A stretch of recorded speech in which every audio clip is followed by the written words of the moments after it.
আজকে আমি আপনাদের সাথে এমন একটি রেসিপি শেয়ার করব যেটা কিনা খুব সহজে আপনারা তৈরি করে নিতে পারবেন এবং এক পিস মাংস দিয়ে অনেকজন মিলে খেতে পারবেন। সবাইকে আসসালামু আলাইকুম, কেমন আছেন সবাই?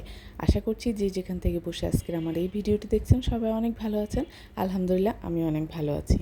তাহলে চলুন কথা না বাড়িয়ে ভিডিওর মূল পর্বে ফিরে যাই। আজকের রেসিপিটি তৈরি করার জন্য আমি এখানে হাড় ছাড়া এক পিস মুরগির মাংস নিয়েছি এবং এটা তৈরি করার জন্য বাকি সকল উপাদান একসাথে করে নিয়েছি। এখন আমি মাংসটাকে শিলপাটায় বেটে নিব।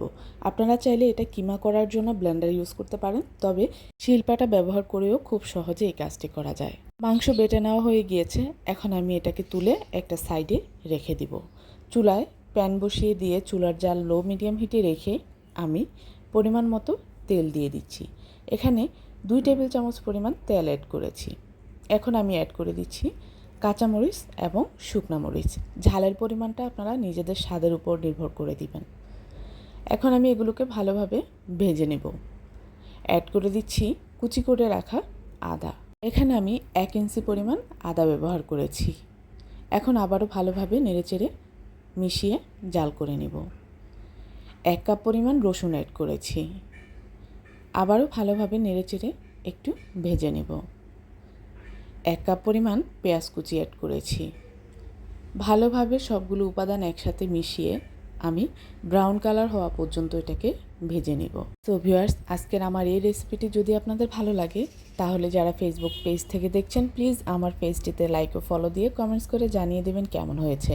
আর যারা ইউটিউব চ্যানেল থেকে দেখছেন প্লিজ আমার চ্যানেলটি সাবস্ক্রাইব করে পাশে থাকা বেল আইকনটি ক্লিক করে রাখবেন নতুন নতুন সহজ রেসিপি পাওয়ার জন্য। সবগুলো উপাদান ভাজা হয়ে গিয়েছে, এখন আমি এগুলোকে তুলে একটা সাইডে রেখে দিব। এখন কড়াইতে যে সামান্য পরিমাণ তেল রয়ে গিয়েছে সেটাতে আমি 1/2 চামচ পরিমাণ জিরা দিয়ে একটু হালকা করে ভেজে নিব। জিরা থেকে একটু ভাজা স্মেল বেরিয়ে আসলেই আমি অ্যাড করে দিচ্ছি মিহি করে বেটে রাখা মাংসগুলোকে। ভালোভাবে এটাকে ছাড়িয়ে পিট করে মাংসটাকে আমি ভেজে নিব। যারা আমার মতো ভর্তা প্রেমিক আছেন আপনারা চাইলে খুব সহজে আজকের এই রেসিপিটা ফলো করে ভর্তাটা তৈরি করে খুব সহজে খেতে পারেন। এখন আমি অ্যাড করে দিচ্ছি 1/2 চামচ পরিমাণ লবণ। তবে লবণটা আপনারা ভর্তা তৈরি করার সময়ও দিতে পারেন, কিন্তু এইভাবে দিলে মাংসের সাথে খুব ভালোভাবে লাগে, তাই আমি এখন অ্যাড করেছি। আমার মাংস ভাজা হয়ে গিয়েছে, চলে এলাম শিলপাটায় মরিচ এবং সামান্য পরিমাণ লবণ দিয়ে আমি এগুলোকে মিহি করে বেটে নিব।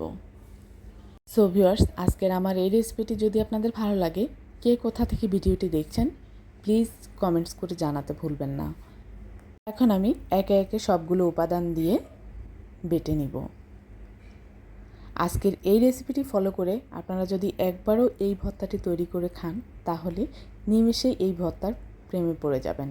এছাড়াও যারা এই ভর্তাটি খেয়েছেন তারা তো আলহামদুলিল্লাহ বুঝতেই পেরেছেন কতটা মজাদার একটা ভর্তা। আর যারা এখনও খাননি একবার হলেও এই ভর্তাটি তৈরি করে খাওয়ার অনুরোধ রইল।